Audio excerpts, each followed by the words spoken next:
I'd like to go on record as saying the class of 2012 is much better than the class of 2008.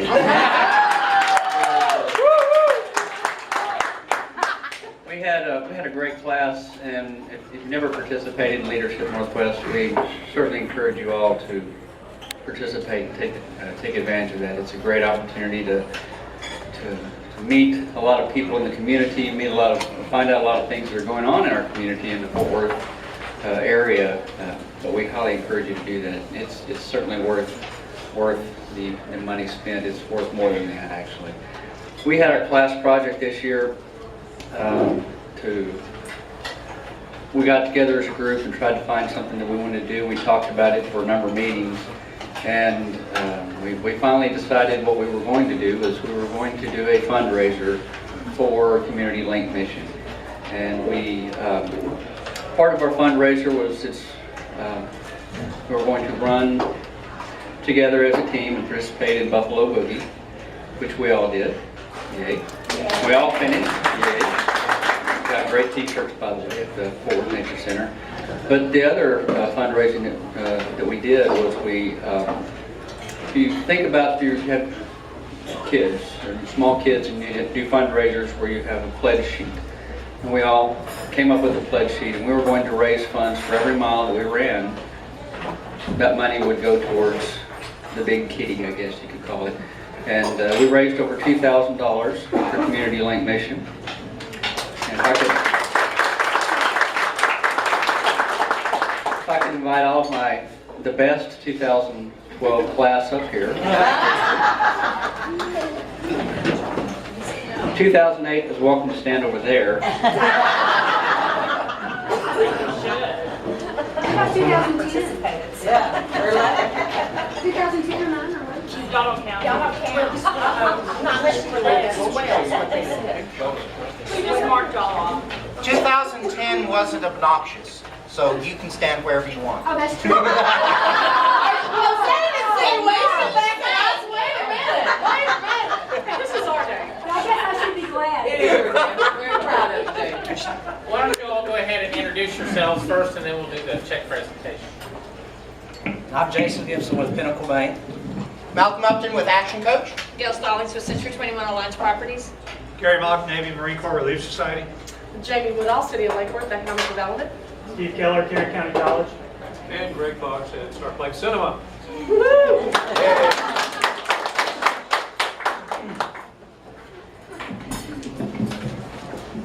I'd like to invite Ms. Karen, Community Link Mission, up for the Publisher Clearinghouse check presentation. $1 million minus. But still, it's awesome. Congratulations. Thank you.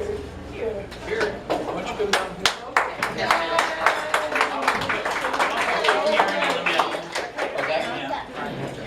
Right here. There we go. But I want the check. She'll see it anywhere. She'll see all that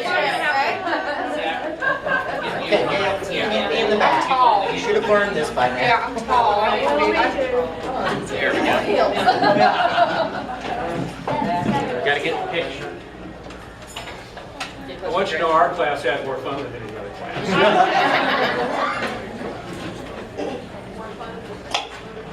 Y'all looking Way more.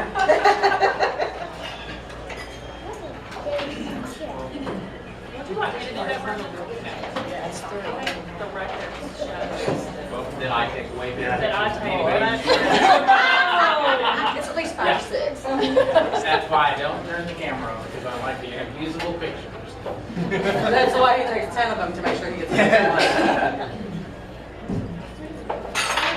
All right, let's go. Way to go, y'all. Spend that all in one place. Actually, that's maybe what you they're already planning to did. do.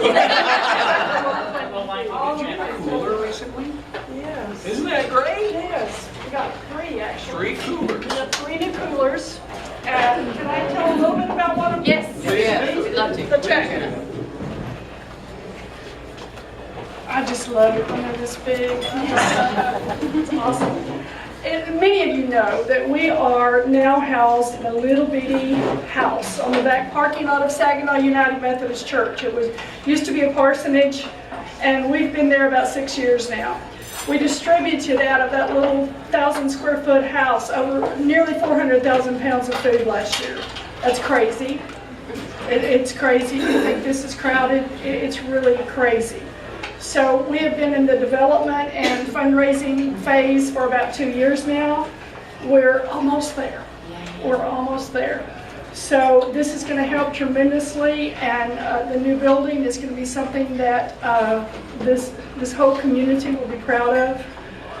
It's going to enable us to increase some services so that we can have some clinics, some ESL classes, some hopefully some data bank, or just some bank of computers where we can teach our clients how to fill out a job application online. Many of them don't know how to do that. And we understand that the libraries and other places have some of those services available, so we'll try not to duplicate those. But anyway, it's going to be a great day when the building opens. So you will all be invited, and you'll hear me yelling. Thank you so much.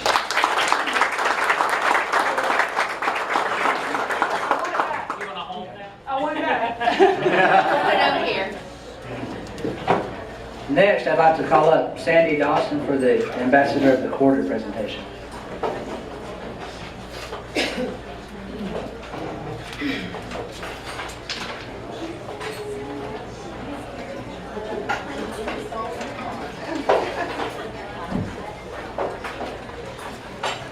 I'm Sandy Dawson with Remax Heritage, and I'm one of the co-coordinators for the ambassadors for the Chamber.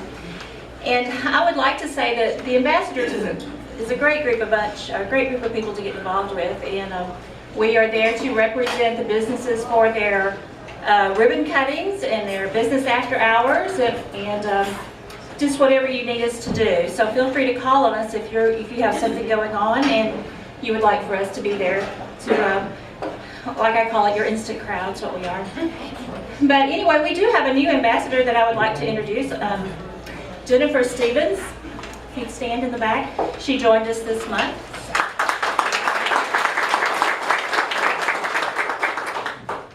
And by participating in the different events that we have during the month and during the quarter, the ambassadors earn points. And we collect those points and keep track of them, and every quarter we reward or recognize the ambassador that has earned the most points. And this quarter, I'd like to have Malcolm Upton come up so we can recognize him.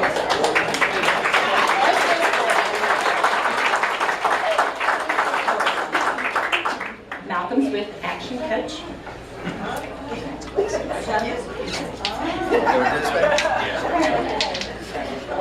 I could just use the picture we took last time. I don't. Here you go.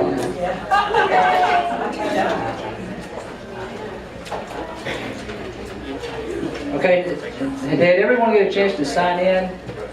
If not, Delinda's going to go ahead and send around the sign-in sheet. And this will be your red ticket for the door prizes later. And also we have the scholarship drawing, which are the blue tickets, which is $1 a ticket. Or if you want to spend $5 or more, you can use our handy-dandy little credit card machine.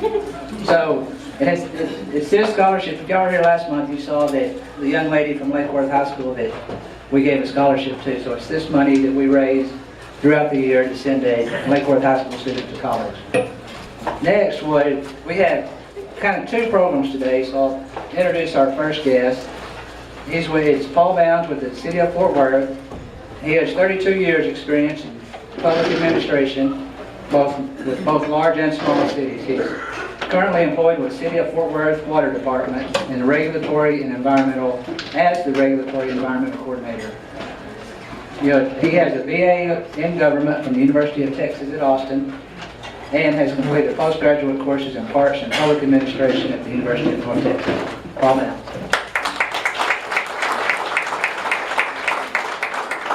Well, thank you very much. Always good to be able to get out and talk to everybody about my favorite project.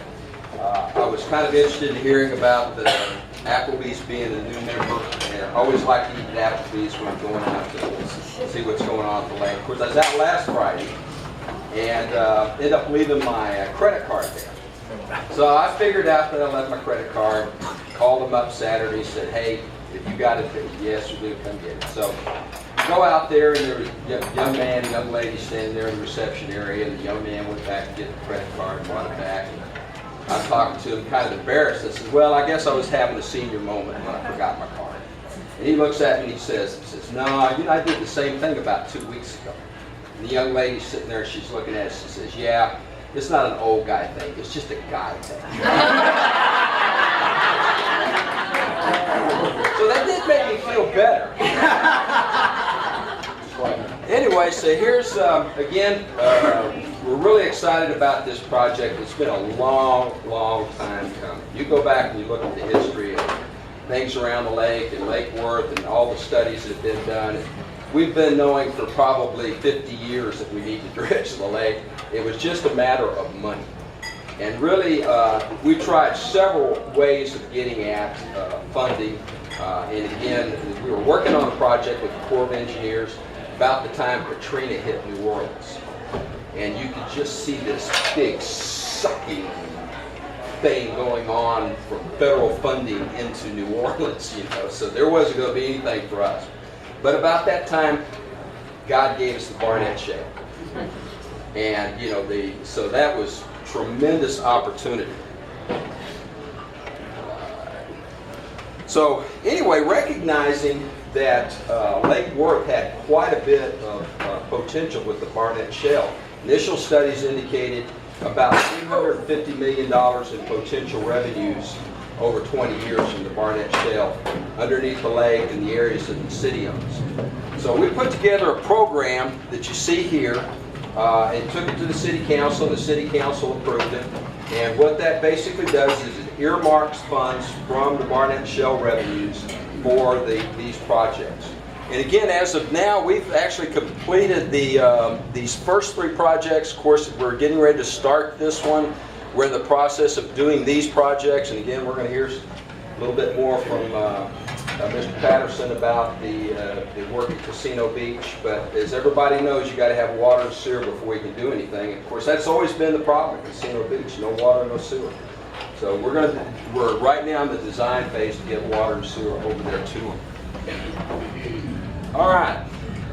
When we first set out, it was a matter of looking at it and saying, what do we want to accomplish with the dredging? Because some of the initial studies indicated that there was about 100 million cubic yards of dredge material that accumulated in Lake Worth since it was built in 1914.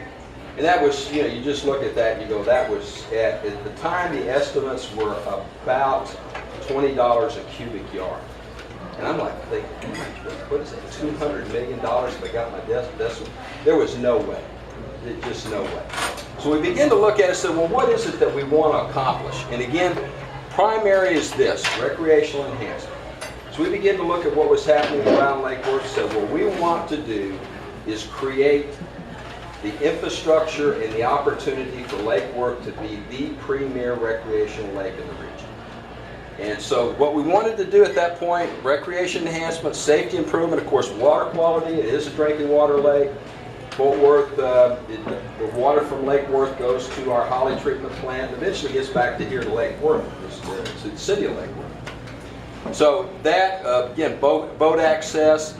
And as we begin to look at it, we said, well, what kind of depth do we need to have to make it a really good recreation lake? And we knew that the water district control, Tarrant Regional Water District controls the elevations of the lake. We have an agreement with them that they don't let the lake get below 590. So 590 is roughly 4 feet below the spillway. So basically under the worst of conditions, it doesn't get more than 4 feet low. That's not, you know, you go up to Bridgeport or Eagle Mountain at 10, 15 feet. So here we're very fortunate to have that. So we said, well, what do we need to have? Well, what we came up with was that under the worst of conditions, we wanted to have at least 6 feet of water. So we came up with this target elevation of 584. So what that 150 feet off the shoreline, 6 feet of water everywhere around the lake. Okay? And again, we felt like that was the worst of conditions, drought conditions, 6 feet of water. Under the best of conditions, 10 feet of water. So you basically the goal was to have a drought-proof lake. And right now we have mentioned before that we've done the boat ramps at Casino Beach and at Arrowrest, and those were designed to accommodate the lowest water conditions or the lowest water levels that we would get into. And last but not least, avoid areas of known PCB contamination. We'll get a little bit more into that, but we knew from studies that the Air Force had done that there are small pockets. I don't want to be, everybody getting all up in arms about it, but there are small pockets of PCBs that are over there just west of the Lockheed facility. So we're going to avoid those. Okay, so initially, based on some work that had been done by the Texas Water Commission, we identified these areas as needing to be dredged in order to achieve that 584. What you'll see is basically this is the original channel, and it's deep. The original channel was probably more like 40 feet deep. Now it's more like 20 feet deep. That's where all the sediment went. And again, the thought was, we don't achieve anything by dredging the sediment out of the channel. What good does it do to anybody? So anyway, these were the areas we originally looked at. Then we decided what we needed to do to better define that study was to do what they call a bathymetric survey. High-tech survey that basically puts technologies that the Navy developed to kind of identify things on the bottom of the ocean. But it can tell you the depth of sediment. It actually tells you what the density is, how dense the material is. So what we did is identify these areas around the lake for the bathymetric survey. Out of that, this is what we found. So actually we narrowed the areas that we would have to dredge in order to get to that 584 goal. And as you can see, the majority